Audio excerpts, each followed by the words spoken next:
ఈ స్తంభములను అతడు పరిశుద్ధ స్థలపు మండపములో ఎత్తించెను. కుడి పార్శ్వపు స్తంభమును ఎత్తి దానికి యాకీరు అను పేరు పెట్టెను. ఎడమ పార్శ్వపు స్తంభమును ఎత్తి దానికి బోయాజు అను పేరు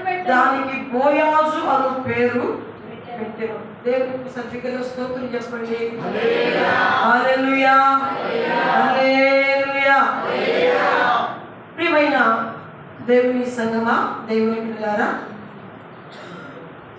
ఈ యొక్క శ్రేష్టమైన దినమందు ఈ మందిర వార్షికోత్సవ సందర్భంగా పరిశుద్ధుడు మనకి దయచేస్తున్నటువంటి మాటలు మనము కొద్ది నిమిషాలు జ్ఞాపకం చేసుకుంటే, ఈ లేఖనాలు మనం అనేక సార్లు చదువుకుంటూ నేర్చుకుంటూ ఎన్నో విషయాలు ఈ యొక్క వచనము ద్వారా కూడా మనం నేర్చుకున్న వారిగా నేను అనుకుంటున్నా. అయితే పరిశుద్ధాత్మ దేవుడు మరొకసారి ఈ మందిర వార్షికోత్సవ సందర్భంగా మరొకసారి దేవుడు మనకు తెలియచేస్తున్నటువంటి మాటలు మనం చాలా జాగ్రత్తగా క్లుప్తంగా జ్ఞాపకం చేసుకుందాం. ఇక్కడ రాజు అయిన సొలొమోను రాజు,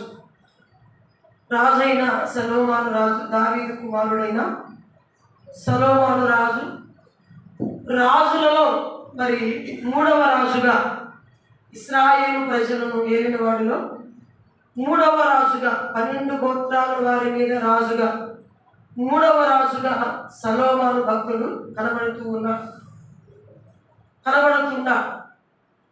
ఇక్కడ మనము పరిశీలన చేస్తే దేవుడు రాజైనటువంటి దావీదుతో మాట్లాడుతూ, దావీదు యొక్క ఆలోచన దేవుడు ఎరిగిన వాడిగా ఉండి మరి మందిరాన్ని కట్టాలనే ఉద్దేశం, ఆలోచన దేవుడు అనుకరింపజేస్తూ వచ్చాడు. మందిరాన్ని కట్టడానికి కావలసిన ఏర్పాట్లన్నీ కూడా దావీదు ద్వారా దేవుడు జరిగించాడు. తర్వాత మరి దావీదుతో చెప్పాడు, దావీదా, నువ్వు మందిరం కట్టొద్దునైనా నీ కుమారుడు చేత కట్టించు, ఎందుకంటే యుద్ధాల చేత నీ యొక్క చేతులు రక్తంతో నింపబడిపోయి ఉన్నాయి కనుక నీ కుమారుడు ద్వారా మరి కట్టిస్తానని దేవుడు మాట్లాడాడు. ఆ రీతిగా సొలొమోను రాజుని దేవుడు నిలబెట్టుకొని దేవుడు మరి మందిరాన్ని దాదాపు 7 సంవత్సరాలు ఆ మందిరం పని ప్రారంభం చేయబడి ముగించబడేసరికి 7 సంవత్సరాలు పట్టింది. 7 సంవత్సరాలు ఆ మందిరాన్ని సొలొమోను రాజు కట్టి పూర్తి చేసినట్టుగా లేఖనాల్లో మనం చూస్తున్నాం. దేవుడు అంతకుముందు ఆయా సందర్భాల్లో మరి గుడారాలలో ఆయన మందస్థం పెట్టినట్టుగా మరి నివాసం చేస్తున్న విధానాలు మనం చూస్తున్నాం. అయితే దావీదుకు ఒక మంచి స్థలం, ఒక స్థిరమైన స్థలము దేవునికి సిద్ధపరచాలని ఆలోచన, అది శ్రేష్టమైన గొప్ప ఆలోచనే. ఈ రీతిగా సొలొమోనుని కూడా దేవుడు ఎన్నుకొని ఏర్పాటు చేసుకొని మందిరాన్ని పని ప్రారంభం చేసి 7 సంవత్సరాల్లో ఆ మందిరం కట్టి పూర్తి చేయడం జరిగింది. అయితే సొలొమోను ఆయనకి ఏదైతే దేవుడు ఆలోచన చెప్పాడో, ఈ యొక్క ఉద్దేశం అయితే దేవుడు కలిగి ఉన్నాడో, మందిర విషయంలో ఎలాగ మందిరాన్ని కట్టాలి, సుందరంగా ఎలా సిద్ధపరచాలి, ఏమేమి అవసరం, ఏం చేయాలి, ఇవన్నీ కూడా ఆలోచన చేసినప్పుడు ఆయన సొలొమోను రాజుకి ఆయన మనసుకు వచ్చి, ఇది చాలా అందంగా ఉంటుంది, చాలా బాగుంటుంది, ఈ పని చేయాలి, ఇలా కట్టాలి, ఇక్కడ వెండి ఉపయోగించాలి, ఇక్కడ బంగారం ఉపయోగించాలి, ఇక్కడ కలపలు ఉపయోగించాలి, ఇలాంటి చెక్కుడు పని ఇక్కడ చేపించాలి అని ఆయన ఆలోచన చేసి ఆయన మందిర విషయంలో ఎంత కోరుకున్నాడో, ఎంత ఇష్టపడి ఎంత సుందరంగా చేయాలని ఆశపడ్డాడో, ఆ రీతిగా దేవుని యొక్క సహాయం ద్వారా సొలొమోను మందిరాన్ని కడుచు వచ్చా సుందరంగా. అయితే మీ యొక్క వార్షికోత్సవ సందర్భంగా పరిశుద్ధాత్మ దేవుడు మనతో మాట్లాడుతూ మనతో తెలియజేస్తున్న మాటలు ఏంటంటే, ఇక్కడ సొలొమోను రాజు దేవుని యొక్క మందిరం యొక్క ఆవరణ పరిశుద్ధ స్థలంలో ఆ మండపంలో సొలొమోను రాజు రెండు స్తంభాలను చేయించి అతడు ఆ మండపంలో నిలబెట్టినట్టుగా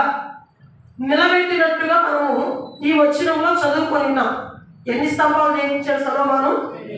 రెండు స్తంభాలను చేయించి ఆ పరిశుద్ధ స్థలం ఆ మండపంలో నిలబెట్టినట్టుగా మనము చూస్తున్నాం. రెండు స్తంభాలు చేయించాడు. ఇక్కడ మనం జ్ఞాపకం చేసుకుంటే ఈ రెండు స్తంభాలు ఒకటి ఎడమ చేతి వైపు ఒకటి కుడి చేతి వైపు నిలబెట్టాడు. ఒకటి ఎడమ చేతి వైపు ఒకటి కుడి చేతి వైపు నిలబెట్టాడు. ఇప్పుడు మనం చదివిన పాటల ప్రకారం మనం జ్ఞాపకం చేసుకుంటే ఇక్కడ సొలొమోను రాజు పరిశుద్ధ స్థలము మందిరములో దాన్ని ఎత్తించాడు. కుడి పార్శ్వపు స్తంభమును ఎత్తి దానికి యాకీను అను పేరు పెట్టాను. ఎడమ పార్శ్వపు స్తంభమును ఎత్తి దానికి బోయాజు అను పేరు పెట్టాను. చూడండి, ఇక్కడ కుడి ఎడమలు మనకు కనబడుతున్నాయి, రెండు స్తంభాలు కనబడుతున్నాయి. ఈ యొక్క కుడివైపున స్తంభాన్ని ఎత్తి దానికి ఆ స్తంభానికి సొలొమోను పెట్టిన పేరేమిటంటే యాకీను అను పేరు పెట్టాడు. ఇక్కడ రెండవ స్తంభం ఎడమవైపు స్తంభాన్ని ఎత్తి దానికి ఏం పేరు పెట్టాడంటే బోయాజు అను పేరు పెట్టాడు. అదేంటి? ఎన్నో పేర్లు ఉంటాయి కదా, స్తంభాలకి ఎన్నో రకరకాల పేర్లు ఉంటాయి, ఎన్నెన్నో పేర్లు పెట్టవచ్చు. మనుషుల పేర్లు ఎందుకు పెట్టాలి అనే ఒక ఆలోచన ఇక్కడ కూడిన వారిలో రాలేదు అని అనుకోరు. ఖచ్చితంగా అందరూ కూడా ఆలోచన వస్తున్నారు, ఖచ్చితంగా ఆలోచన వచ్చి ఉండొచ్చు.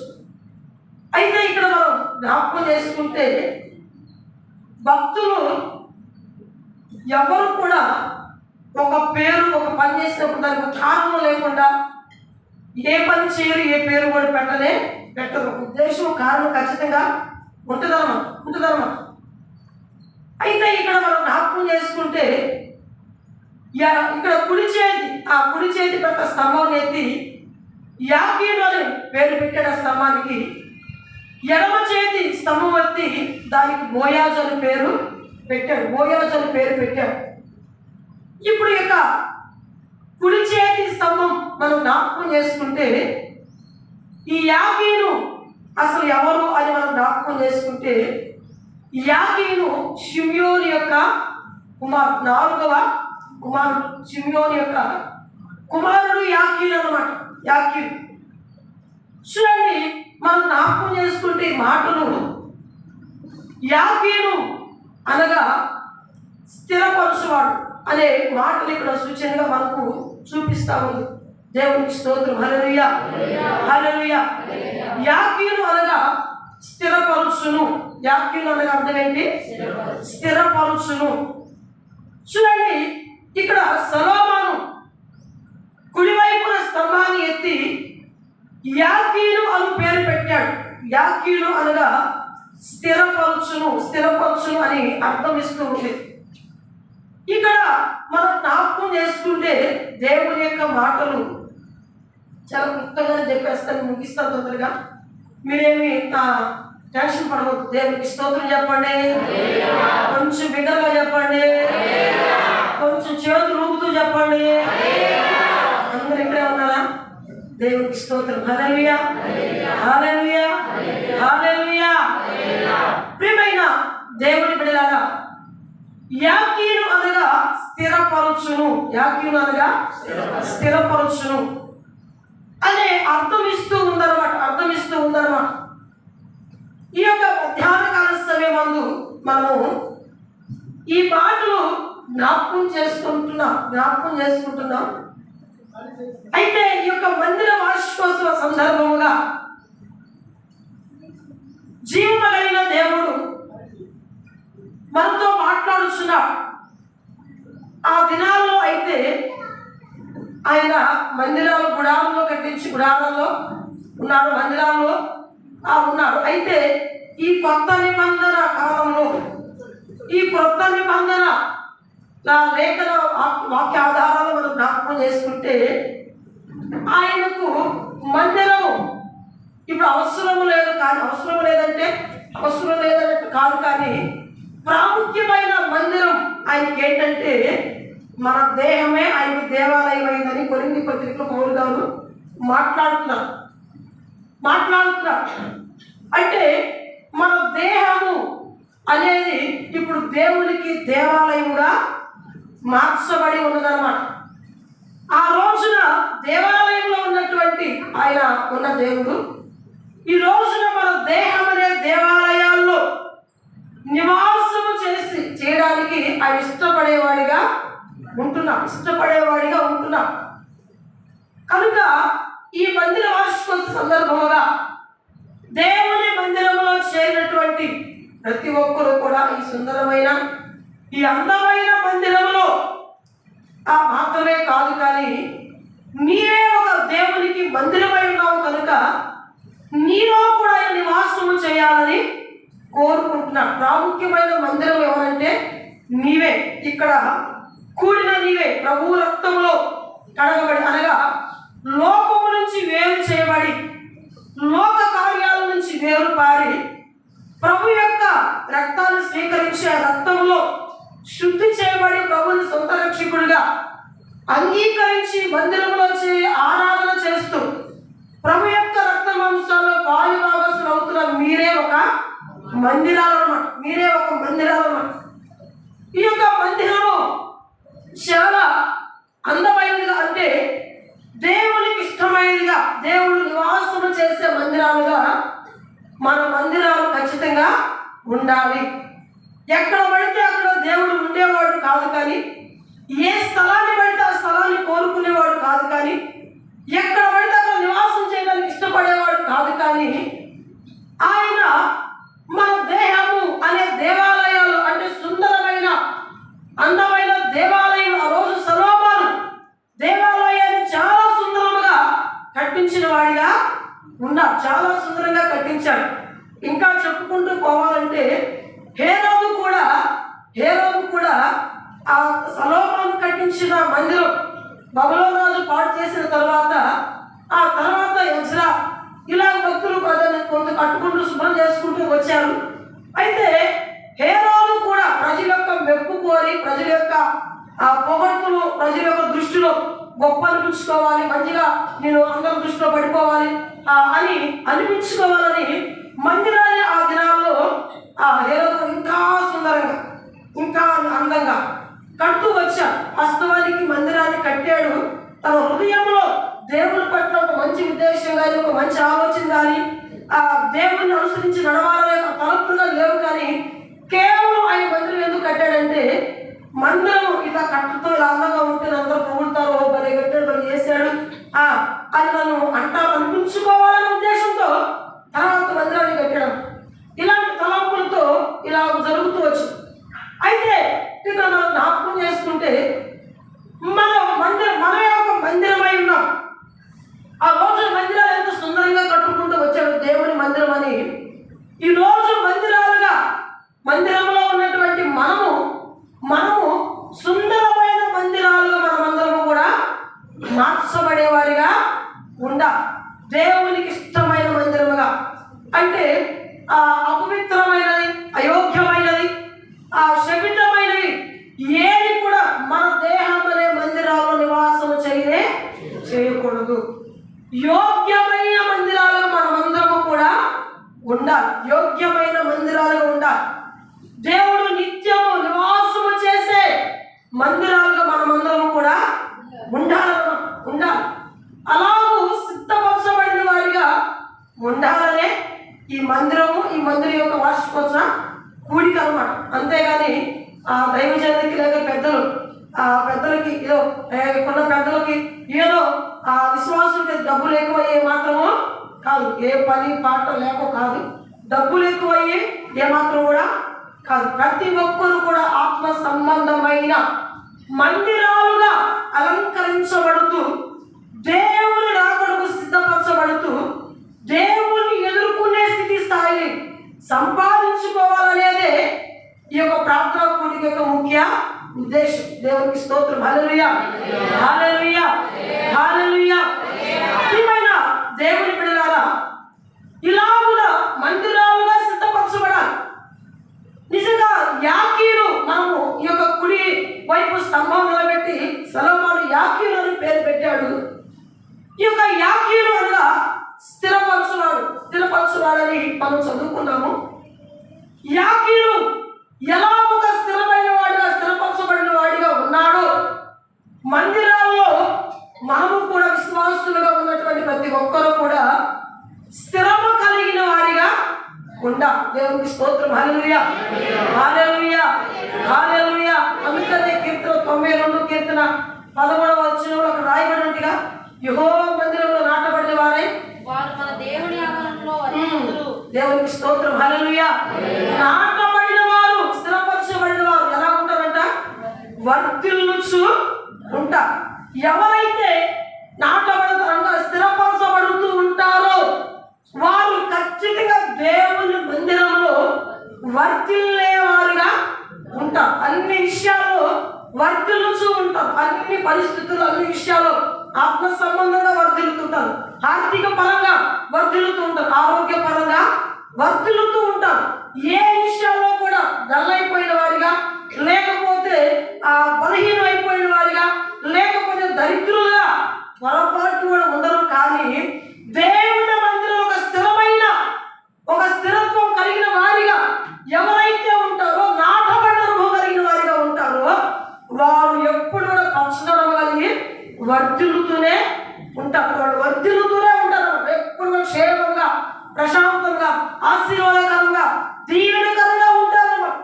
ఏ మాత్రము కూడా వాళ్ళు లోకం ఎగతాళి చేసే విధంగా కాదు, కానీ మనల్ని బట్టి దేవునికి మహిమ కలిగే విధంగా దేవుడు ఆ స్థాయిలో ప్రతి ఒక్కరిని కూడా దేవుడు ఉంచుతాడు. ఆ స్థాయిలోనే దేవుడు ఉంచుతాడన్నమాట.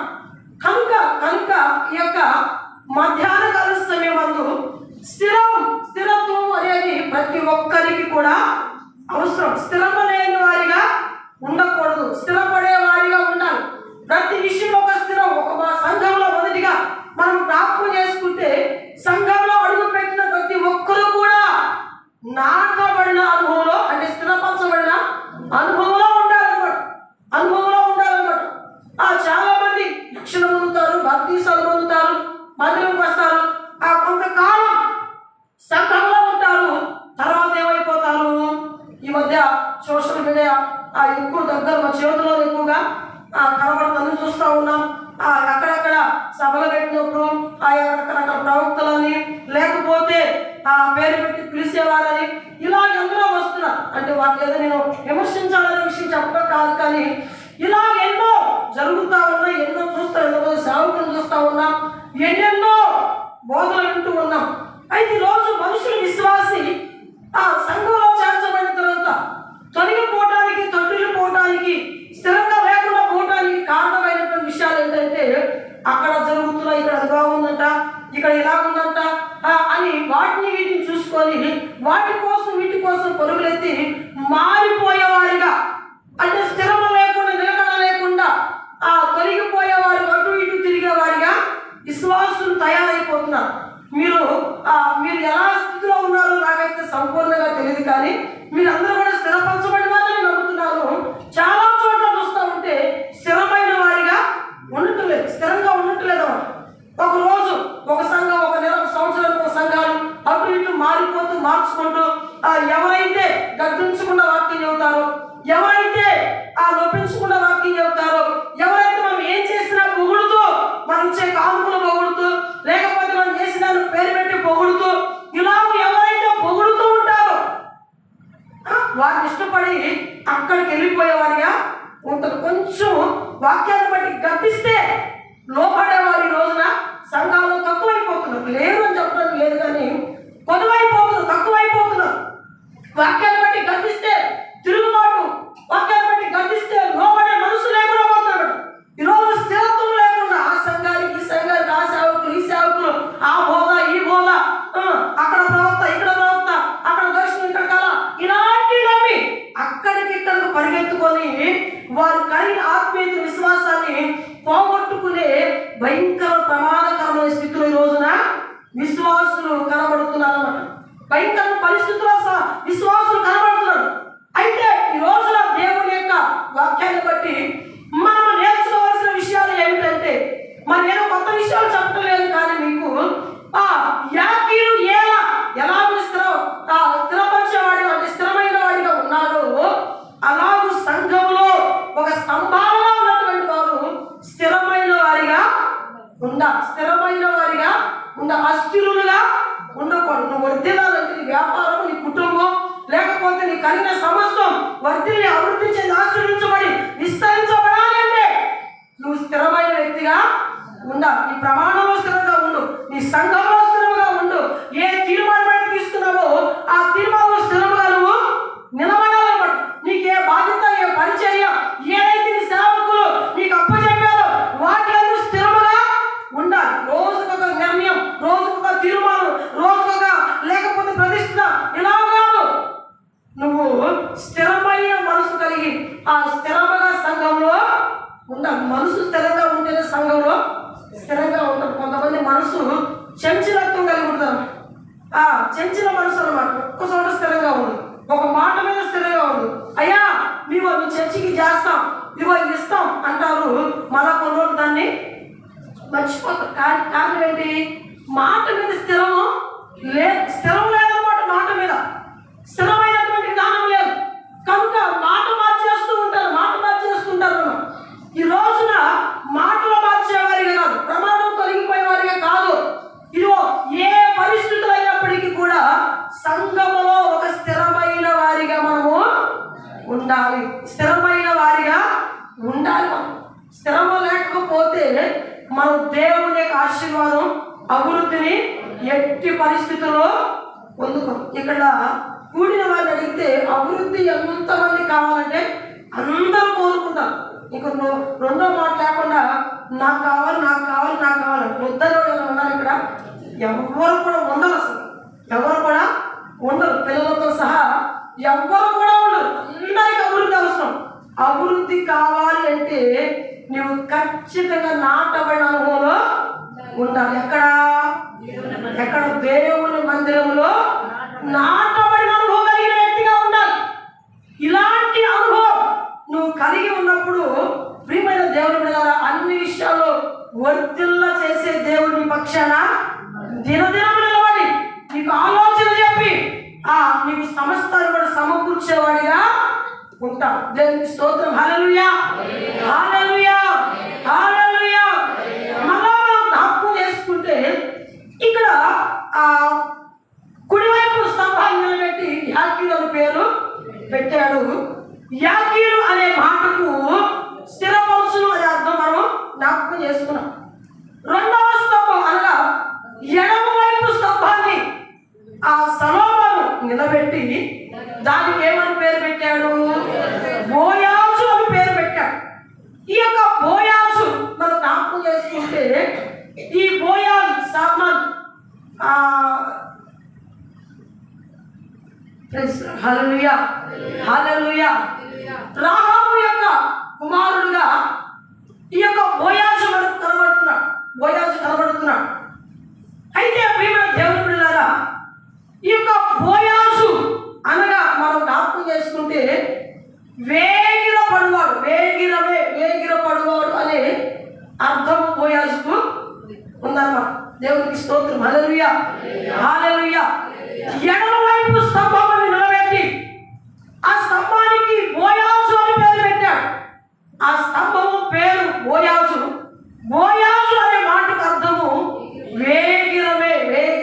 దేవునికి స్తోత్రం. హల్లెలూయా, హల్లెలూయా. వేగిరమే అనగా మన భాషలో త్వరగా అనేది మనం చూస్తున్నాం. చూడండి, ఈ రోజున మనం జ్ఞాపకం చేసుకుంటే సంఘంలో ఉన్నటువంటి ప్రతి ఒక్క విశ్వాస, అది స్త్రీ అయినా పురుషులైనా యవనులైనా వృద్ధులైనా పిల్లలైనా ఎవరైనా సరే ఒకటి స్థిరపరచబడిన అనుభవంలో ప్రతి ఒక్కరు కూడా స్థిరపరచబడిన అనుభవంలో ఉండాలి. రెండవది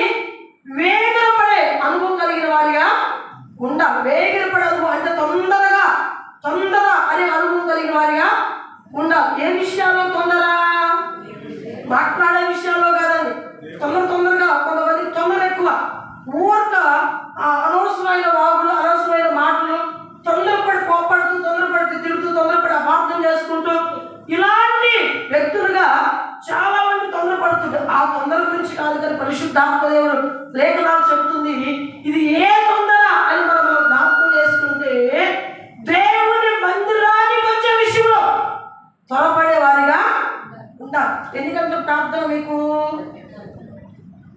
ఈ రోజు కాదండి, 10 గంటలు, ప్రతి సండే 10 గంటల ప్రార్థన. ఇంకా మీకు నియామక కూడికలు ఏ టైంలో? ఎప్పుడు? హల్లెలూయా, హల్లెలూయా. ఇప్పుడు ప్రతి ఒక్క విశ్వాసి, ప్రతి ఒక్కరు కూడా దేవుని యొక్క మందిరంలో మీ సేవకులు మీకు ఏ క్రమాలైతే నియమించారో, ఆ క్రమాలు జరపడానికి ఏ టైం అయితే నిర్ణయించారో, ఖచ్చితంగా ఆ సమయానుకూలముగా నువ్వు రా. దేవునికి స్తోత్రం, హల్లెలూయా. రాగలిగిన వ్యక్తిగా ఉండాలి, వేగన పడాలి. ఒకటి, దేవుని మందిరానికి వచ్చే విషయంలో నువ్వు త్వరపడి వచ్చే వ్యక్తిగా, తొందరపాటు కలిగిన వ్యక్తిగా ఉండాలి. చాలా మందికి ఉన్నటువంటి భయంకరమైన మనసు ఏమిటంటే, ఆదివారం ప్రార్థన 10 గంటల కంటే ఆ రోజు లీవ్ అని, సెలవు అని చెప్పి విస్తారమైన పనులు పెట్టుకుంటారు. విస్తారమైన పనులు కల్పించుకొని మందిరానికి రాలన్నమాట. ఎప్పుడో ఇక పనులు అయిపోయి, టైం అంతా అయిపోయి, 10 గంటల ప్రార్థన అంటే 11ంటికి వచ్చేవాళ్ళు ఉంటారు, 11:30కి వచ్చేవాళ్ళు ఉంటారు, 12ంటికి వచ్చేవాళ్ళు ఉంటారు, కొంతమంది ఆశీర్వాదం తీసుకోవడానికి వచ్చేవాళ్ళు ఉంటారు. ఇక్కడ ఉన్నారా అలాంటి వాళ్ళు? హల్లెలూయా, హల్లెలూయా. ఎవ్వరు లేరు. అందుని బట్టి దేవునికి స్తోత్రం కలుగుగా. హల్లెలూయా, హల్లెలూయా. అందరూ 10 గంటలకు వచ్చేస్తున్నారా? మరి మీరే చెప్తారా? హల్లెలూయా, హల్లెలూయా, హల్లెలూయా. మరి ఎన్ని గంటలకు వస్తున్నారు? అందరూ వస్తున్నారు మందిరానికి?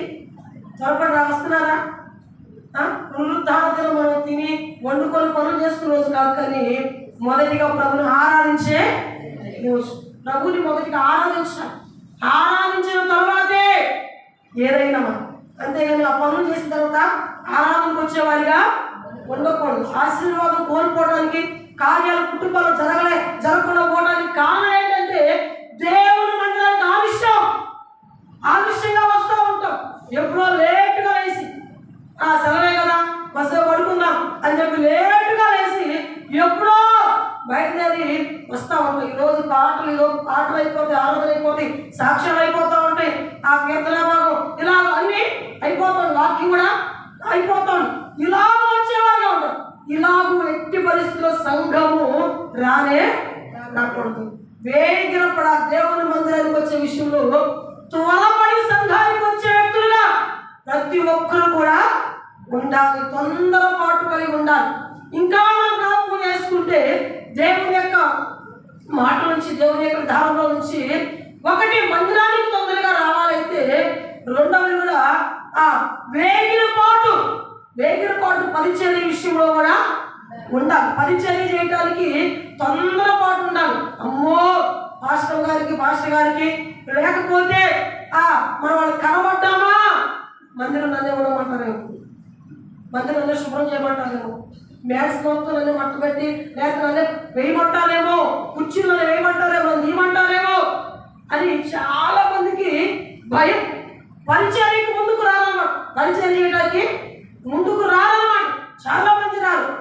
వీళ్ళు వచ్చిన దేవుని స్తోత్రం, హల్లెలూయా, హల్లెలూయా, హల్లెలూయా. చాలా మంది పరిచర్యకి తొందరగా రారండి ముందుకి.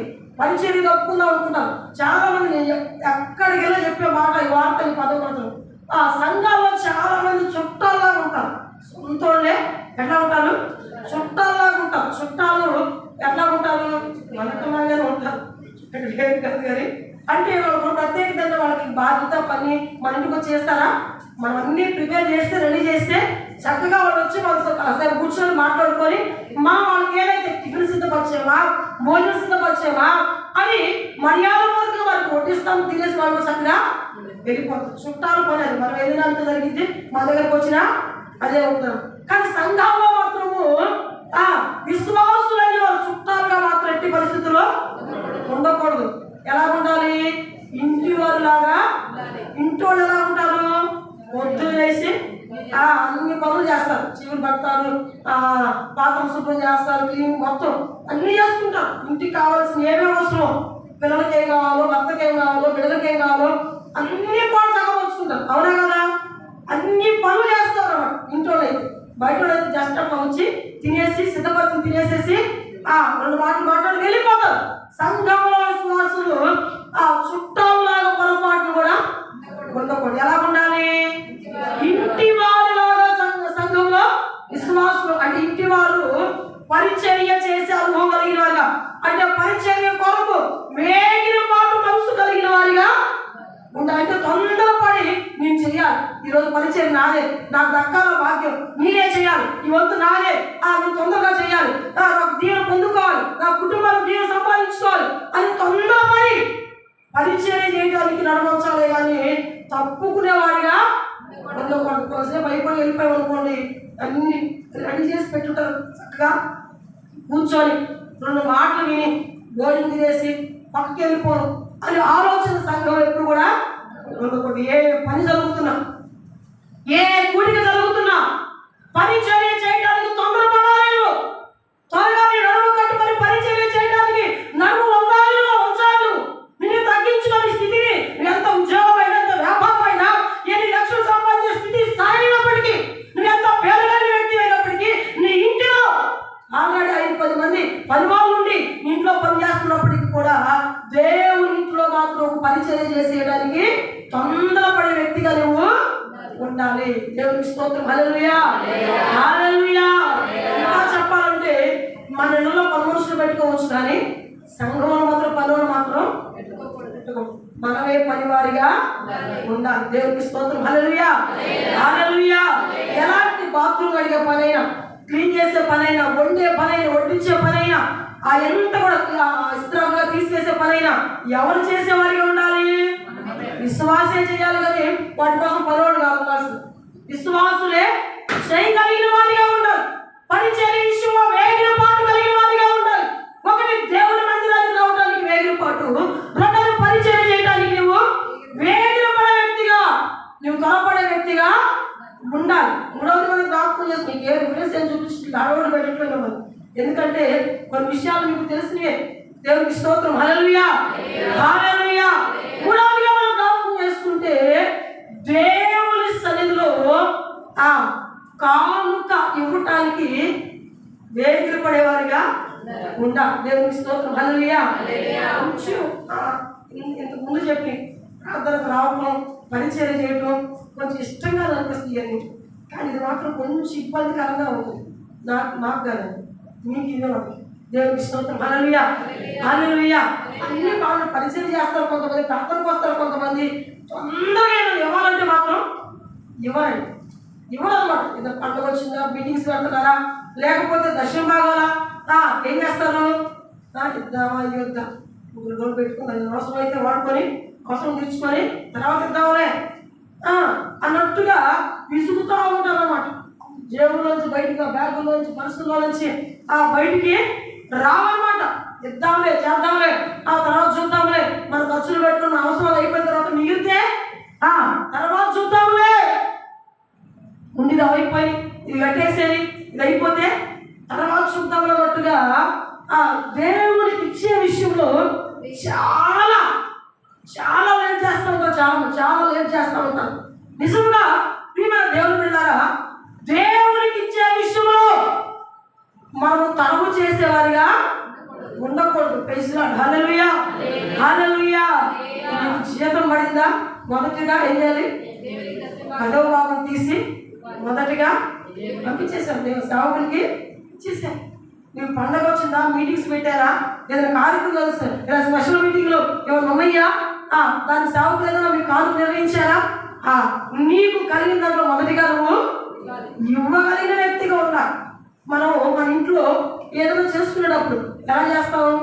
మన దగ్గర ఉన్నా లేకపోయినా అప్పైనా ఎట్లయినా తీసుకొచ్చి ఆ ఖర్చు చాలా గ్రాండ్గా అన్ని ముందుగానే సిద్ధపరచుకొని చేసుకుంటాం. మన క్రిస్మస్ పండుగ అయిపోయింది కదా, పండగ అయిపోతే ఎప్పటి నుంచి ప్రిపేర్ అవుతారు రావాలండి కొంత ఆడవాళ్ళని చెప్తే చెప్పుకుంటే ఎప్పటి నుంచి దాదాపు నెల నుంచి ప్రిపేర్ అవుతారు. ఎలాగూ ఏం చీరలు కట్టుకోవాలి, ఎలా డిజైన్ చేయించుకోవాలి, ఎలా మోడల్ చేయించాలి, ఏంటి దానికి ఎలా 31st ఏంటి, ఫస్ట్కి ఏంటి, డిసెంబర్కి ఏంటి, సెమీ క్రిస్మస్కి ఏంటి, ఎన్ని ప్రిపేర్లు అండి. ఎప్పటి నుంచి నెల నుంచి దాని మీద ఏం మ్యాచింగ్ పెట్టుకోవాలి, ఏంటి ఈ చెవులు కానీ ఉంటాయి కదా ఏంటంటే ఏమేమి మ్యాచింగ్ పెట్టుకోవాలి, ఎంత ప్రిపేర్ అవుతూ ఉంటారు. మరి దేవుని విషయంలో తొందరపాటు ఉందా? నీకు తొందరపాటు ఉందా? దేవునికి ఇచ్చే విషయంలో, జరుగుతున్న కార్యక్రమాల విషయంలో తొందరపడుతున్న ఇచ్చే విషయంలో త్వరపడే మనసు మనం కలిగి ఉన్నామా లేదో లేఖనాలను బట్టి, వాక్యాన్ని బట్టి ఒక్కసారి మనము పరిశీలన చేసుకోవాలి. దేవునికి స్తోత్రం. హల్లెలూయా, హల్లెలూయా, హల్లెలూయా. బోయాజుగా వేగిరవే అంటే ఆయన తొందరపడేవాడిగా కనబడుతుంది. దానికి అర్థం ఇస్తున్నారు. బోయాజుని పేరుకి అర్థం అన్నమాట. ఇక్కడ ఎందుకు సొలొమోను 2 స్తంభాలను చేయించి ఆ యొక్క పరిశుద్ధ స్థలంలో, మందిర పరిశుద్ధ స్థలంలో ఆ మండపంలో నిలబెట్టారండి 2 స్తంభాలు. ఒకటి ఇక్కడ యాకీనుగా ఏం కనబడుతుంది? స్థిరము అని కనబడుతుంది. బోయాజుగా వేగిరము అని కనబడుతుంది. అంటే 2 స్తంభాలకి 2 పేర్లు ఎందుకు పెట్టారంటే ఇప్పుడు మందిరంలో ఉన్న స్తంభాలు, పరిశుద్ధ స్థలంలో ఉన్న స్తంభాలు ఎలా ఉండాలని ఏమి సూచిస్తున్నాయి, ఏమి గుర్తు పెట్టుకోవాలని సొలొమోను ఉద్దేశము? మందిరానికి వచ్చే ప్రతి ఒక్కరు స్థిరమైన వారిగా ఉండాలి. మందిరానికి వచ్చే ప్రతి ఒక్కరు కూడా వేగిర పడాలి, వేగిరం తొందరపడి రావాలి. ఆది నుంచి కూడా మనం జ్ఞాపకం చేసుకుంటే మందిర విషయంలో ప్రజలు లేట్ చేస్తూనే వచ్చారు, దైవజనుల విషయమై హెచ్చరిక చేస్తూనే వచ్చారు. దానివల్ల వాళ్ళు కలిగే నష్టాలు ఎన్నో తెలిసి ఉండి కూడా, విని ఉండి ఎరిగి ఉండి కూడా ఆలస్యం చేస్తూనే వచ్చారు. పెందలకడ భక్తులు లేచి దేవుని మందిరానికి బోధిస్తున్నప్పటికీ వీళ్ళని వారిగా ప్రజలు ఆ దినాల్లో గడుపుతూ వచ్చారు. అయితే ప్రియమైన దేవుని బిడ్డలారా, ఈ యొక్క వాక్యాన్ని బట్టి మనం నేర్చుకోవాల్సింది ఏంటంటే మనం వేగిరపడేవారిగా, మనం స్థిరపరచబడేవారిగా సంఘాల్లో మనము ఉంటాం. దేవునికి స్తోత్రం. హల్లెలూయా, హల్లెలూయా. కొన్ని సంఘాల్లో మనం జ్ఞాపకం చేసుకుంటే నేనంటే మా పాస్టర్ గారికి కుడి స్తంభాన్ని, ఎడమ స్తంభం, లేకపోతే పాస్టర్లు కొంతమంది విషయం చెప్తారు. మాకంటే పలవాళ్ళు కుడి భుజం లాంటి వాళ్ళు, ఎడమ భుజం అంటే స్తంభం, ఈ స్తంభంలా ఉంటారు, స్తంభంలో నిలబడతారండి అని చెప్తూ ఉంటారు. నిజంగా చాలా సంతోషం. ఎందుకు బట్టి సంతోషం అండి? ఒక స్తంభంలాగా నిలబడినందుకు సంతోషం. అసలు స్తంభం ఏం చేసింది అని మనం జ్ఞాపకం చేసుకుంటే ప్రియమైన దేవుని బిడ్డలారా, స్తంభము ఒకటి. ఈ స్తంభాల యొక్క ప్రత్యేకత, ఈ యొక్క స్తంభాల యొక్క ప్రాముఖ్యమైన విధానం ఏంటంటే స్తంభము అనేది పటిష్టంగా గట్టిగా అది ఉంటుంది. దాని కూడా ఏంటి అసలు గట్టిగా ఉంటుంది అన్నమాట. స్తంభం యొక్క లక్షణం గట్టిగా, పటిష్టంగా అంటే గట్టిగా ఉంటుంది స్తంభం. రెండవది, స్తంభం ఏం చేస్తుందంటే భారాన్ని మోసేదిగా స్తంభము ఉంటుంది. ఆ మూడవది, స్తంభాలు ఎలా ఉంటే కదలకుండా అక్కడే స్థిరంగా, ఒక్కటిగా లేకుండా అక్కడే ఉంటాయి. స్థిరంగా అక్కడే ఉంటాయి. ఎప్పుడు ఎక్కడ స్తంభం నిలబెట్టామో ఎన్ని రోజులు చూసిన స్తంభం అక్కడే ఉంటుంది. స్తంభం అటు మారిద్దా? ఎటు మారదు, అక్కడే ఉంటుంది. ఈ రోజున ప్రియమైన దేవుని బిడ్డలారా, ఈ యొక్క సొలొమోను దేవాలయం, పరిశుద్ధ స్థలంలో ఆ మండపంలో నిలబెట్టిన ఆ 2 స్తంభాలు ఎంత మందిరానికి ప్రాముఖ్యమయ్యో, ఆ పరిశుద్ధ స్థలానికి ప్రాముఖ్యమయ్యో, ఆ రీతిగా ఈ రోజున ఈ యొక్క కల్వరి ప్రార్థనా మందిరంలో నిలబడి సంఘ సభ్యులుగా ఉన్నటువంటి మీరు సంఘములో ఈ స్తంభాలుగా మీరు కూడా ఉంటారు. దేవునికి స్తోత్రం. హల్లెలూయా, హల్లెలూయా, హల్లెలూయా. ప్రియమైన దేవుని బిడ్డలారా, దేవుని యొక్క మాటలు మనం జ్ఞాపకం చేసుకుంటే ఇక్కడ ఈ యొక్క పరిశుద్ధాత్మ లేఖనాలు మనము పరిశీలన చేస్తున్నాం. ఈ యొక్క ఆత్మానుసారంగా ఈ మాటలు జ్ఞాపకం చేసుకుంటే ఇప్పుడు మనకు సొలొమోను ఆ యొక్క నిలబెట్టిన స్తంభాల గురించి మనం జ్ఞాపకం చేసుకున్నాం. ఈ రోజు మందిరంలో మళ్ళీ ఒక స్తంభాలను కనుక ఇప్పుడు మనకు సంఘంలో ఎలా ఉండాలి? పటిష్టమైన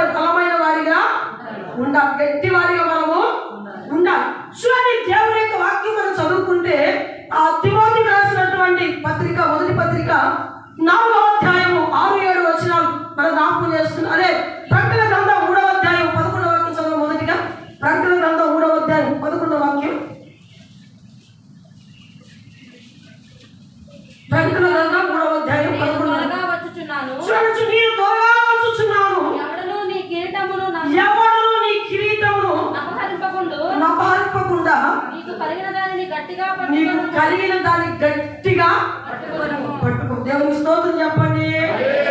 నేను త్వరగా వచ్చుచున్నాను. ఎవడు నీ కిరీటాన్ని దొంగలించకుండా అపహరించకుండా, ఇదిగో నీకు కలిగిన దాన్ని ఏం చేయాలంట? గట్టిగా పట్టుకో, గట్టిగా పట్టుకో అని ఇక్కడ లేఖనాల్లో మనం చదువుతున్న ప్రకటన గ్రంథంలో. నిజంగా ప్రియమైన దేవుని సంఘమా, ఈ రోజు నీవు గట్టిగా నువ్వు ఉండాలి. నీకు కలిగిన దాన్ని గట్టిగా పట్టుకునే వ్యక్తిగా ఉండాలి. అసలు కలిగిన దాన్ని గట్టిగా పట్టుకోవాలి. నువ్వు గట్టిగా ఉండాలి కదా. నువ్వు సంఘంలో గట్టి వ్యక్తిగా ఉండాలి. నువ్వే మెతక వ్యక్తివి, నువ్వే లొంగిపోయే ఓ మాటికి మారిపోయే వ్యక్తిగా ఉన్నావు అనుకోండి, నువ్వేం గట్టిగా పట్టుకుంటావు? నీ దేవుణ్ణి, నీ రక్షణను దేవుని ఏం గట్టిగా పట్టుకుంటావు? నువ్వు పట్టుకోవు. కనుక ఈ యొక్క వాక్యానుసారం మనం జ్ఞాపకం చేసుకుంటే, నీకు కలిగిందని దేవుడు రాబోతున్నాడు. దేవుని త్వరలో రాబోతున్నాడు. నేడు రేపు ఆయన రాకడ కార్యం. వచ్చుచున్నాడు, ఆలస్యం చేయక వస్తున్నాడు. ఆయన మాట తప్పుడు, ఖచ్చితంగా వస్తాడని చెప్పాడు. రాక మానైనా అయితే ఆయన త్వరలో రాబోతున్నాడు. కనుక ఇప్పుడు నువ్వు కలిగిన దాన్ని నువ్వు గట్టిగా పట్టుకునే వ్యక్తిగా ఉండాలి. నువ్వేం కలిగి ఉన్నావు? ఏ యొక్క ఆత్మ కలిగి ఉన్నావు? ఏ యొక్క క్రియ కలిగి ఉన్నావు? ఏ యొక్క దేవుని అనుభవం కలిగి ఉన్నావు? నువ్వు ఏమి నేర్చుకున్నావో, ఏమి విన్నావో, ఏమి కన్నావో, ఏమి పొందుకున్నావో, ఏమి అనుభవిస్తున్నావో వాటిని గట్టిగా పట్టుకొని క్రీస్తు రాకడకు నిలబడగలిగినటువంటి శక్తి కలిగిన వ్యక్తిగా నువ్వు ఉండాలి. దేవునికి స్తోత్రం. హల్లెలూయా, హల్లెలూయా. కలిగిన దాన్ని విడిచిపెట్టవద్దు. కలిగిన భక్తి, నేర్చుకున్న భక్తిని, విన్న వాక్యాన్ని, నేర్చుకున్న అనుభవాలు, దేవుని రక్షణ అనుభవాలు ఎట్టి పరిస్థితుల్లో నువ్వు విడిచిపెట్టే వ్యక్తిగా ఉండకూడదు. ఇదిగో దేవుడు రాబోతుంది. అంత్య దినాల్లో ఎన్నో ప్రమాదాలు, ఎన్నో మోసాలు, ఎన్నో భగాలు, ఎన్నో కుట్రలు, ఎన్నెన్నో మన కళ్ళకు కనబడుతున్నాయి. భ్రమపరిచేవారు, పాడు చేసేవారు, మోసగించేవారు, ఎన్నో అబద్ధ బోధలు ఎన్నెన్నో మనకు వినబడుతూ ఉన్నాయి. అయితే దేన్ని బట్టి మనం కలిగిన దాన్ని విడిచిపెట్టుకునే వారిగా ఉండకూడదు. గట్టిగా పట్టుకో. ఏ వాక్యాన్ని ఆకర్షించాడు, ఏ వాక్యాన్ని బలపరిచాడు, ఏ వాక్యాన్ని సంఘంలో నిలబెట్టాడో ఆ వాక్యాన్ని గట్టిగా పట్టుకొని నువ్వు దేవుడు రాకడలో ఎదుర్కొనే ఒక వ్యక్తిగా ఉండాలి. కానీ కలిగిన దాన్ని విడిచిపెట్టుకునే వ్యక్తిగా, కలిగిన యేసయ్యను వదిలివేసుకునే వ్యక్తిగా, అమ్మివేసుకునే వ్యక్తిగా. ఇస్కరియోతు అమ్మేశాడండి.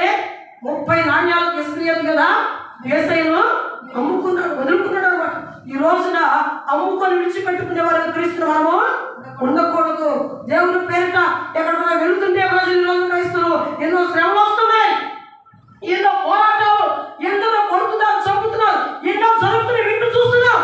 ఇలాంటి పరిస్థితులు మనకు జరుగుతున్నప్పటికీ కూడా పొరపాటు క్రీస్తుని విడిచిపెట్టే వారిని మనము ఉండదు. ఆయన ద్వారా దేవుని రాజ్యాన్ని మనము, నీదే మార్గం, సత్యము, జీవం అని దేవుడు చెప్తున్నాడు. కనుక ఆయన ద్వారానే తండ్రి రాజ్యంలోకి ప్రవేశిస్తాం. కనుక ఇప్పుడు మనం ఆ రాజ్యంలోకి వెళ్ళాలి అంటే మనం కలిగిన దాన్ని ఖచ్చితంగా మనం గట్టిగా పట్టుకునే వారిగా ఉండాలి. దేవుడిని విడిచిపెట్టదని, దేవుని కార్యాలు పొంది అనుభవించావు, ఎన్నో మేలు అనుభవించావు, ఎన్నో వాక్యాలను ధైర్యపరిచి, ఎన్నో వాక్యాలను నిలబెట్టి దాన్ని విడిచిపెట్టకుండా గట్టిగా పట్టుకొని విశ్వాస యాత్రలో ముందుకి కొనసాగాలి. దేవునికి స్తోత్రం. హల్లెలూయా, హల్లెలూయా.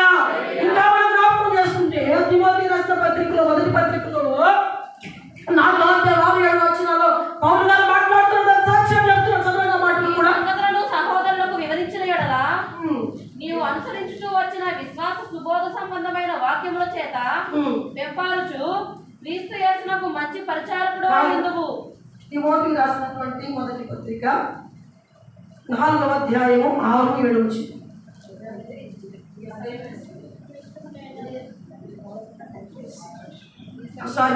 రెండవ పత్రిక నేను ఇప్పుడే ప్రాణార్పణముగా పోయబడుచు. పౌలు గారు చెప్తాను, నేను ఇప్పుడే ప్రాణార్పణముగా పోయబడుచున్నాను. నేను వెడలిపోవు కాలము సమీపించినది. మంచి పోరాటము పోరాడితిని. నా పరుగు కడముట్టించి తిని విశ్వాసమును కాపాడుకుంటుని. మీదట నా కొరకు నీతి కిరీటం మీదట ఎవరికంట, దేనికోసము, ఎందుకు నీతి కిరీటం ఉంచబడుతుంది? మంచి అతను పోరాడినటువంటి వ్యక్తికి విశ్వాసాన్ని గట్టిగా పోగొట్టుకోకుండా కాపాడుకున్న అపోస్తలుడైన పౌలు గారికి ఏమి సిద్ధపరచబడి ఉందంట? నీతి కిరీటం. నీతి అనే కిరీటము ఆయన కొరకు సిద్ధపరచబడి ఉన్నది. దేవునికి స్తోత్రం చెప్పండి. హల్లెలూయా, హల్లెలూయా. ఈ రోజు నా ప్రియమైన దేవుని బిడ్డలారా, మనం జ్ఞాపకం చేసిన అపోస్తలుడైన పౌలు గారు ఆయన ఒక మాదిరిగా ఆత్మీయ తండ్రిగా మనకు కనబడుతున్నారు. ఆయన ఏ రీతిగా క్రీస్తును పోలి నడిచాడో మనం ఆయన పోలి నడవని ఆ రోజు సంఘానికి తెలియజేశాడు. ఈ రోజు పరిశుద్ధాత్ముడు కూడా భక్తులు పోలి భక్తి కలిగితో పరిశుద్ధతను కాపాడుకొని, నీతిని కాపాడుకొని, విశ్వాసాన్ని కాపాడుకొని, ఇదిగో తొలగిపోకుండా తొలగిపోకుండా నిలబడి దేవుని కొరకు పరిగెడుతున్న వారిని ఆధారము చేసుకొని మనము విశ్వాస యాత్ర పరిగెత్తే అనుభవం కలిగిన వారిగా ఎంత పడిపోకుండా, ఆగిపోకుండా, ఇదిగో సడలిపోకుండా, ఆ మళ్ళా ఏదైతే విడిచిపెట్టి వచ్చామో ఆ యొక్క పాపమే మళ్ళా మళ్ళీపోకుండా ఈ విశ్వాస యాత్రలో మన విశ్వాసాన్ని కాపాడుకొని గట్టిగా పట్టుకొని మనం పరిగెత్తగలిగిన వారిగా మనం ఉంటే మన కొరకు ఒక నీతి కిరీటము ఉంచబడి. దేవునికి స్తోత్రం. హల్లెలూయా, హల్లెలూయా, హల్లెలూయా. ఈ రోజున ప్రాణాలు లెక్క చేయలేని సేవకులు ప్రాణాల కోసం ఏమాత్రం కూడా ఆలోచన చేయలేదు. కానీ మాకు దేవుని రాజ్యము కావాలి, దేవుని సన్నిధిలో ఉండాలని మేమందరం కూడా, ఆయన ముఖ దర్శనం చేయాలని మేమందరం కూడా, ఆయనతో ఉండడం గొప్ప భాగ్యము అని వారందరూ కూడా భక్తులు అనుకున్నారు. ఇక్కడ ప్రాముఖ్యంగా అపోస్తలుడైన పౌలు గారు చూడండి, ఎంతో సంపన్నుడైన, ఆస్తి కలిగిన వాడు, విద్య కలిగిన వాడు, గొప్ప గవర్నమెంట్ ఉద్యోగస్తులు. పౌలు గారు చెప్పాలంటే ఇన్ని ఎవరి కోసము? దేవుని కోసం, దేవుని రాజ్యం కోసము సమస్తాన్ని కూడా, తనకు లాభకరమైన సమస్తాన్ని కూడా పెంపుతో సమాన నష్టంగా ఎంచుకొని దేవుని సిలువెత్తుకోవాలని వెంబడిస్తూ పరుగులెత్తుచు ఉన్నాడు. ఆ నిత్య రాజ్యం కొరకు, ఆ కిరీటం కొరకు పరుగులెత్తే అనుభవం కలిగిన వారిగా అపోస్తలుడైన పౌలు గారు పనిచేస్తున్నాడు. ఈ రోజున ప్రియమైన దేవుని దగ్గర యేసయ్య దొరికాడు. ఎక్కడ దొరికాడు పౌలు గారికి? ఎక్కడ దొరికాడు? ఎక్కడ చెప్పండి, ఎక్కడ దొరికాడు పౌలు గారికి? ఎక్కడ యేసయ్య దొరికాడు? దమస్కు గేటు దగ్గర అక్కడ పట్టుకున్నాడు యేసయ్య. యేసయ్య అక్కడ కనపడితే, అక్కడ మాట్లాడితే ఇక అక్కడ పట్టుకున్నాడు గట్టిగా యేసయ్యను పట్టుకొని ఆయనకి ఏదైతే లాభకరమో అన్నిటి కూడా పెంటతో సమానంగా చేసుకొని అన్ని కూడా విడుదలైపోయి దేవుని కొరకు నిలబడి శ్రమైన, కరువైన, ఖడ్గమైన, వస్త్రహీనమైన, ఉపద్రవమైన ఏమైనప్పటికీ కూడా వెనకంజు వేశాడా? కొరడా దెబ్బలైనా, ఆకలి దెబ్బలైనా, ఎన్నో రాత్రులైనా, ఎంతో పోరాటమైన, దినదినము శత్రువులను చంపడానికి చూస్తున్న పరిస్థితులు ఉన్నప్పటికీ ఏమాత్రం వెనకంజు వేశాడా పౌలు గారు? దేవుడు విడిచిపెట్టుకున్నాడా? విడిచిపెట్టలేదు. రోషం కలిగి ఇదిగో దేవుని కొరకు నిలబడిన వాడు, మంచి పోరాడిన వాడు, దేవుని కొరకు పరిగెత్తిన వాడిగా పౌలు గారు ఉన్నాడు. ఈ రోజున ఇలాంటి క్రీస్తు కొరకు మనము కూడా నిలబడి ఆయన గట్టిగా పట్టుకొని ముందుకు పరిగెత్తే అనుభవం కలిగిన వారిగా ఉండాలి. దేవునికి స్తోత్రం. హల్లెలూయా, హల్లెలూయా, హల్లెలూయా, హల్లెలూయా. ప్రియమైన దేవుని బిడ్డలారా, చాలా యొక్క సొలొమోను కట్టించినటువంటి మందిరంలో సొలొమోను నిలబెట్టినటువంటి స్తంభాలు ఎంత పటిష్టంగా ఉన్నాయో క్రీస్తులో సంఘంలో చేర్చబడిన ప్రతి ఒక్కరూ పటిష్టంగా గట్టి వారిగా దేన్ని బట్టి విడిచిపెట్టుకో, దేవుని సంఘాన్ని విడిచిపెట్టుకోవద్దు, వాక్యాన్ని విడిచిపెట్టవద్దు, ఏ పరిస్థితులైనా విడిచిపెట్టదు. గట్టిగా మీరు సంఘంలో ఉండాలి. స్తంభం లక్ష్యం ఏంటి? గట్టిగా ఉంటాం. దేవునికి స్తోత్రం. హల్లెలూయా, హల్లెలూయా. రెండవ విషయాన్ని జ్ఞాపకం చేస్తాను, చదవండి. గలతీ పత్రిక 6వ అధ్యాయము 2వ వాక్యం చదవండి. గలతీ పత్రిక 6వ అధ్యాయము 2వ వచనం చదవండి. ఒకరి భారం ఒకడు భరించి ఇలాగూ క్రీస్తు నియమమును పూర్తిగా నెరవేర్చుడి. ఇలాగూ క్రీస్తు భారమును నెరవేర్చుడి. దేవునికి స్తోత్రం. హల్లెలూయా, హల్లెలూయా, హల్లెలూయా. ప్రియమైన దేవుని బిడ్డలారా, ఒకరి భారం ఒకడు భరించి ఇలాగూ క్రీస్తు నియమమును నెరవేర్చునని ఇక్కడ అపొస్తలుడైన పౌలు గారు మాట్లాడుతున్నటువంటి మాటలు మనం జ్ఞాపకం చేసుకున్నాం. చూడండి, సంఘాన్ని గురించి పౌలు గారు మాట్లాడుతున్నారు. ఓ గలతీ సంఘమా, ఓ గలతీ ప్రజలారా, మీరు మీ సహోదరిగా ఏర్పరచబడిన వారు, సంఘంగా సమకూర్చబడిన వారు ఎవరైనా, ఏ ఒక్క సహోదరైనా, ఏ విశ్వాస అయినా ఒకవేళ బలహీనలైపోయి, తొట్టిలపై పడిపోయి, దిగజారిపోయి, ఒకవేళ వారి పరిస్థితుల్లో కలిగిన దాన్ని బట్టి వారు జారిపోయేవారిగా ఉంటే మీరేం చేయాలి? ఇప్పుడు ఒకరినొకరు ఏం చేయాలంట? ఉరికొలుపుకున్న వారి గుట్టు ఒకరినొకరు భరించేవారిగా, అంటే ఒకరు భారం ఒకరు భరించేవారిగా ఉంటారు. దేవునికి స్తోత్రం. హల్లెలూయా, హల్లెలూయా. అసలు స్తంభం ఏం చేస్తుంది? రెండవది భారాన్ని, బరువుల్ని భరించేదిగా ఒక స్తంభం భారాన్ని భరిస్తుంది అనమాట. ఎంత పిల్లర్స్ ఉన్నాయి ఇక్కడ, ఈ పిల్లర్స్ మీద ఈ భారం అంతా కూడా, అంటే స్లాబ్ భారం అంతా కూడా మోపబడింది. అది మోస్తుంది. అమ్మో, ఈ భారం రేపు దేవుని కృపను బట్టి ఆ దైవజనుల్ని, అలాగే మరి పెద్దలు మరి ఉన్నారు కదా ఇక్కడ సంఘంలో పెద్దలు, వీరందరూ ప్రేమించి మరొక స్టేర్ వేయాలనుకున్నారు. మరొక స్టేర్ సేవకులు ఉండడానికి దూరం అయిపోతుంది, ఒక నివాసాలు ఉంటే బాగుందని ఇంకో స్టేర్ వేయడానికి ప్రేరేపించబడి ముందుకు వచ్చి వేసారనుకోండి, ఇప్పుడు ఈ పిల్లర్స్ నేను మొయ్యలేను, నువ్వు కానీ వేస్తే ఊరుకోనంటున్నా అడిద్దా? ఇంకో స్లాబ్ వేసి గోడలు కట్టి, ఆ ఫర్నిచర్ పెట్టి ఇంటి కానీ కథం చేశారంటే మాత్రం నేను మాత్రం ఉన్నాను, నా వల్ల కాదు, వెళ్ళిపోతాను కదా అందాను. ఎన్ని స్టేట్లు? 3-4 దేవునికి స్తోత్రం. హల్లెలూయా, హల్లెలూయా, హల్లెలూయా. ఎంత బాగా వేసినా ఒక 3-4 ఎన్ని స్టేర్లు వేసింది దీని మీద, ఈ పిల్లలు చేసింది భరిస్తాను, మోస్తానే నేను మొయ్యను చెప్పలే. సంఘంలో కూడా విశ్వాసులు ఒకరినొకరు భరించుకునే వారిగా ఉండాలి. సంఘం భారాన్ని కూడా భరించేవారిగా ఉండాలి. దేవునికి స్తోత్రం. హల్లెలూయా. ఇక్కడ లేఖన వాక్య ఆధారంగా అపొస్తలుడైన పౌలు గలతీ సంఘంతో మాట్లాడుతున్నాడు. మీరు భేదాలతో పడిపోయాడు, నాకు ఎందుకులే, వారి కష్టాలు వాడు బాధలు వాడు తొలగిపోయాడు, నాకు ఎందుకులే, నేను బాగున్నావే అనుకోవడం కాదు. కానీ ఎవరైనా వాడి పరిస్థితుల్లో ఉన్నప్పుడు మీరు పురుగు కొలుపుకొని మాట్లాడుకొని వారి భారాన్ని భరించే వ్యక్తులు వాడిని పట్టుకొని నిలబెట్టి వారి మరలా క్రీస్తు నిలబెట్టేవారిగా మీరు ఉండాలి. కానీ నా వద్దు బావో, ఈ భారాలు ఈ బాధ్యతలు మోయలే, వాళ్ళ సంగతి నాకు అనవసరం అనుకునే వ్యక్తులుగా ఉండకూడదనే ఆత్మీయ నాయకుడు సేవకుడైన పౌలు గారి సంఘానికి అక్కడ తెలియజేస్తాడు. ఈ రోజున స్తంభంలో నువ్వు సంఘంలో ఉన్నావు, సమాధాన దేవాలయంలో నిలబెట్టిన ఒక స్తంభంలో నీవు పడి సంఘంలో ఒక స్తంభానివే, ఆత్మ సంబంధమైన ఒక స్తంభానివే. అయితే ఈ స్తంభాలు ఏం చేయాలి? భారాన్ని మోసేవిగా ఉండాలి. నీ సహోదరులు కష్టం వస్తే, నీ సంఘంలో సేవకులు కష్టం వస్తే, లేకపోతే పరిచయంలో ఇబ్బంది వస్తే భరించే వ్యక్తిగా ఉండాలి. కానీ ఈ భారము ఎన్న వద్దు, ఈ సేవ వద్దు, ఈ పరిచయం వద్దు, ఈ సంఘంలో పెదరికం వద్దు, ఏమొద్దు అని తప్పించుకునే వ్యక్తిగా ఉండకూడదు. వీళ్ళు తప్పించుకునే వాళ్ళుగా ఉంటే వాళ్ళు ఎవరు? స్తంభాలా?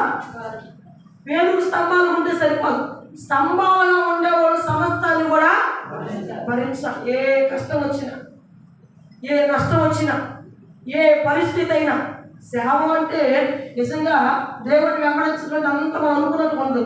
కొన్నిసార్లు ఎన్నో ఇబ్బందులు, కష్టాలు, బాధలు, కన్నీళ్ళు, నిందలు, అవమానాలు, ఎన్నో రకరకాల పోరాటాలు ఉంటాయి, ఎన్నెన్నో పరిస్థితులు ఉంటాయి అన్నమాట. ఒక పెద్దగా నిలబడి ఒకళ్ళు మెయింటైన్ చేస్తూ ఉన్నప్పుడు ఒకరికి నచ్చింది, ఒకళ్ళు నచ్చదు, ఒకళ్ళు పొగుడుతారు, ఒకళ్ళు ఏదో ఒకటి మాట్లాడతారు.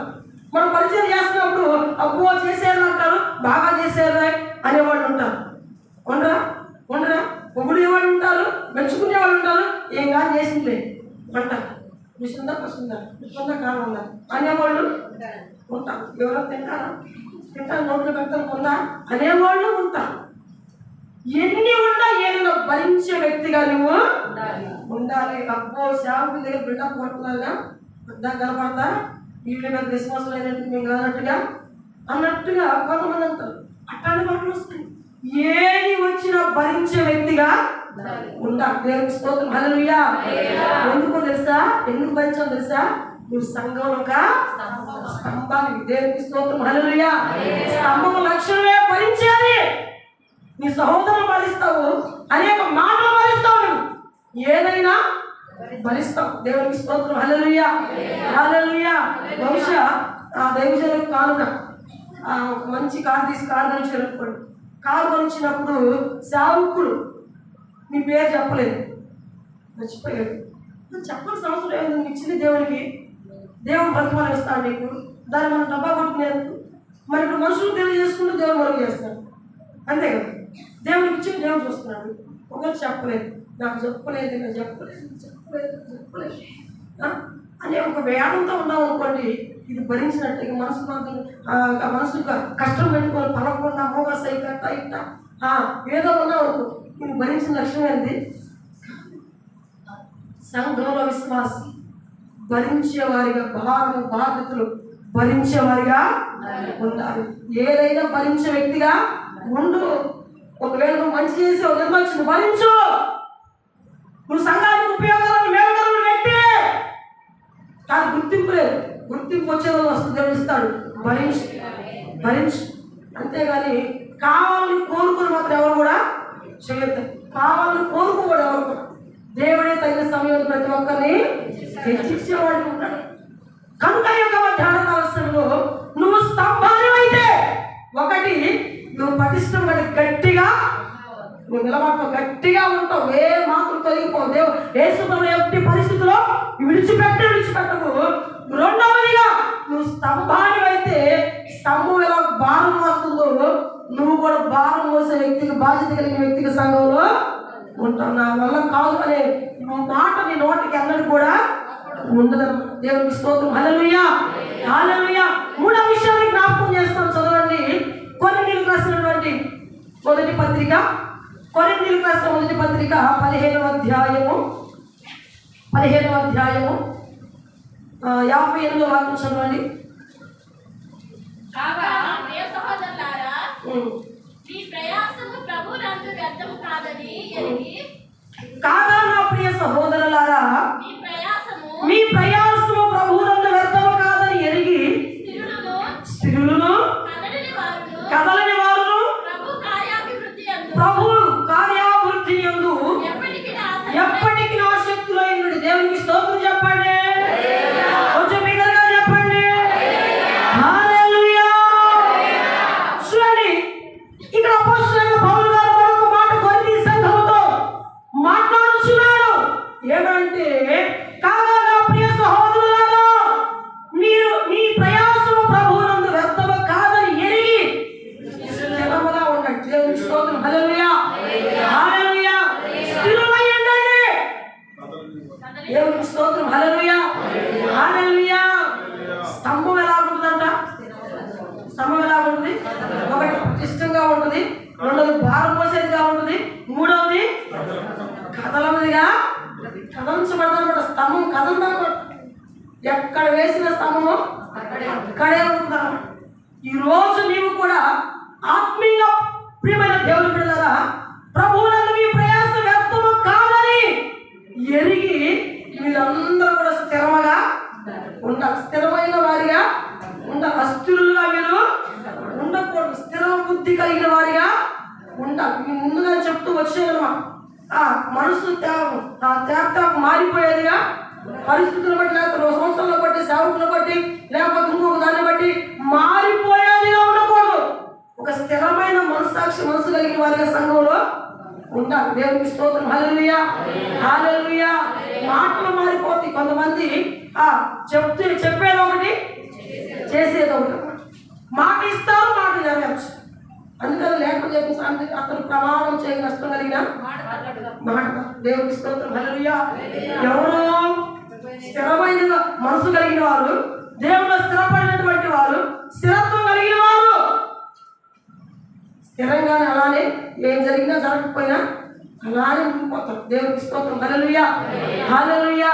ఇక్కడ అంటాడు కదా, కాగా నా ప్రియ సంఘమా, ప్రభువునందు మీ ప్రయాస వ్యర్థము కాదు అని ఎరిగి మీరు స్థిరం కలిగిన వారిగా ఉండండి. సంఘంలో స్థిరంగా ఉండండి. మీరు పడ్డ కష్టం, మీరు చేసిన ప్రయాస మీరు చేసిన పరిచర్య వ్యర్థము చేస్తున్నాను, దశమాలు ఇస్తున్నాను. ఎన్ని కానుకలు ఇచ్చాను, ఎన్నిసార్లు సేవకులకి అవసరాలంటే ఎన్ని కొనిచ్చాను, మందిరంలో ఆ బాక్సులు కొనిచ్చాను, లేకపోతే ఏదేదో ఏ తక్కువైతే ఇస్తున్నాను, ఆ కొన్నా లేకపోయినా దేవునికి ఇస్తున్నాను. మొదటి దశభాగం దేవునికి ఇస్తున్నాను, కానుక ఇస్తున్నాను, సేవకులు పట్టించుకొని పోషిస్తున్నాను. ఏది వండినా సేవకులు మొదటిగా పెడుతున్నాను. కానీ కుటుంబ పరిస్థితి ఏంటి, నాకు ఆర్థిక పరిస్థితులు ఏంటి, ఇబ్బందులు ఏంటి, ఈ కళలు ఏంటి, ఈ నెమ్మదిలేని పరిస్థితి ఏంటి అని ఆలోచనలు కొన్నిసార్లు కుటుంబాల్లో వస్తే మనం దేవుడు పర్ఫెక్ట్గా ఉండి అన్ని చేసుకున్నా కొన్నిసార్లు కొన్ని పరీక్షలు కూడా మనము వెళ్ళవలసి వచ్చింది. పరీక్షలు వస్తూ ఉంటాయి. పరీక్షించబడుతున్నప్పుడు నువ్వు ఒకటి గుర్తుపెట్టుకోవాలి, నేను చేసింది దేవునికి, నేను పడిన కష్టం ప్రయాస ఏదిచ్చినా ఎంత కష్టపడి పని చేసినా ఆ దేవుడు చేశాను కనుక ఇది అన్నటికి వ్యర్థము కాదు అని నువ్వు గుర్తించి స్థిరముగా నువ్వు వాక్యంలో నిలబడి దేవుని స్తోత్రం. హల్లెలూయా హల్లెలూయా. స్థిర మనసు కలిగిన వ్యక్తిగా ఉండాలి. అమ్మో నేను చేసి నాకు ఏం రావట్లేదు, నాకు కష్టం వచ్చింది, బాధ వచ్చింది, ఏం దేవుడు, ఏం ప్రార్థన లేదు, ఏం ఉపవాసం, ఏం ఆరాధన లేదు, ఏం మంది వార్షికోత్సవాలు లేదు, నేను దశభాగం వ్యర్థమే, లేకపోతే కృతజ్ఞత కానుకలు చెల్లించడం వ్యర్థమే, మందిరం వస్తువు కొనడం వ్యర్థమే అనే ఆలోచనలోనికి సంఘముగా నువ్వు ఎప్పటికి కూడా రాకూడదు. నువ్వు కలిగిందని గట్టిగా పట్టుకొని నువ్వు స్థిరముగా నువ్వు, ఎందుకంటే నీ ప్రయాస వ్యర్థం ఏనాటికి కూడా, నువ్వు కాచిన కన్నీరు వ్యర్థంగా, నువ్వు చేసిన పరిచర్య వ్యర్థంగా, నువ్వు చేసిన ప్రార్థన వ్యర్థము కాదు. తగిన సమయమందు నీ జీవితంలో నూతన కార్యాలు దేవుడు చేసి నిన్ను, నీ కుటుంబాన్ని, నీ పరిచర్యలో దేవుడి హెచ్చులోకి తీసుకొచ్చేవాడుగా ఉన్నాడు. దేవునికి స్తోత్రం చెప్పండి. హల్లెలూయా. కనుక ఈ రోజున సొలొమోను కట్టించిన మందిరంలో, ఆ యొక్క పరిశుద్ధ స్థలములో, ఆ యొక్క మండపంలో ఈ 2 స్తంభాలు సొలొమోను ఇశ్రాయేలు ప్రజలకు ఒక సూచనగా నిలబెట్టాడు అన్నమాట. ఇదిగో ఒక స్తంభము స్థిరత్వానికి సూచనగా, ఒక స్తంభం వేగిరపాటు సూచనగా నిలబెట్టాడు. ఈ రోజున స్తంభాలుగా మన సంఘంలో ఉన్నాము. స్తంభము ఇదిగో స్తంభాలుగా పిలువబడుతుంది. నేను స్తంభం అండి, నేను బాణం మోసేదండి, నా వాళ్ళంతా జరుగుతుందండి, నేను లేకపోతే ఏమి లేదండి, మీ లేకపోతే ఫస్ట్ గారికి ఏమి శాంత కాదండి అని కొంతమంది అనుకుంటారు కదా. నిజమే, నువ్వు స్తంభాలు అయితే నువ్వు ఎలా ఉంటావు, పటిష్టంగా ఉంటావు, గట్టిగా ఉంటావు, దేవుళ్ళు కలిగిన దాన్ని విడిచిపెట్టవు. రెండవ, నువ్వు స్తంభాలు అయితే ద్వారాలు మోసే వ్యక్తిగా నువ్వు సంఘంలో. మూడవదిగా నువ్వు స్తంభాలు అయితే కథల వ్యక్తిగా ఉంటావు. ఎన్ని శ్రమలు వచ్చి, నేను బాధలు వచ్చి కాలం ఆఖరు పాస్ గారు చీపురు తీసుకొని ప్రార్థనకు రావద్దని కొట్టినా ఇక్కడే ఉంటావు, వెళ్ళిపో, రావద్దు. చీపురు ఎంత తిప్పి కొట్టాడు అనుకోండి, తిప్పి 4 బాధినా సరే నువ్వు ఎక్కడ ఉంటావు, ఏడే ఉంటావు. ఎవరు స్తంభాలు అయితే ఇక్కడే ఉంటావు.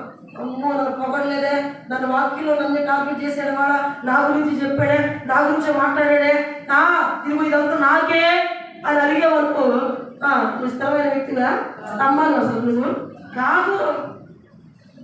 వాక్యం కట్టించి హెచ్చరిక చేసిన చీపురు తిప్పి కొట్టినా అసలు నువ్వు రావద్దు అన్నా ఎలా ఉండాలి. నా మందిరం, నన్ను ఆశ్రయించిన మందిరం, నాతో మాట్లాడిన మందిరం, ఎన్నో కార్యాల జీవితంలో చేసిన మందిరం, నేను వస్తా పాస్టర్ గారు, నా మేలు కోసం నా పాస్టర్ గద్దించాడు, నా ఆశీర్వాదం కోసం నన్ను గద్దించాడు, నన్ను కొట్టినా తిట్టినా నా మేలు కొరకే అని నువ్వు భావించి ఇక్కడే నువ్వు నిలకడగా కదలకుండా ఉంటావు. దేవునికి స్తోత్రం. హల్లెలూయా హల్లెలూయా హల్లెలూయా. స్తంభాలు అయితే గట్టిగా స్తంభాలు అయితే, ఇప్పుడు మీరు అందరూ ఎవరు స్తంభాలు, నిజమేనా చెప్పండి. స్తంభాలు అందరూ దేవుని స్తోత్రం చెప్పండి. దేవునికి స్తోత్రం. హల్లెలూయా. అందరికి అర్థమైందా? మీరు అందరూ స్తంభాలేనా?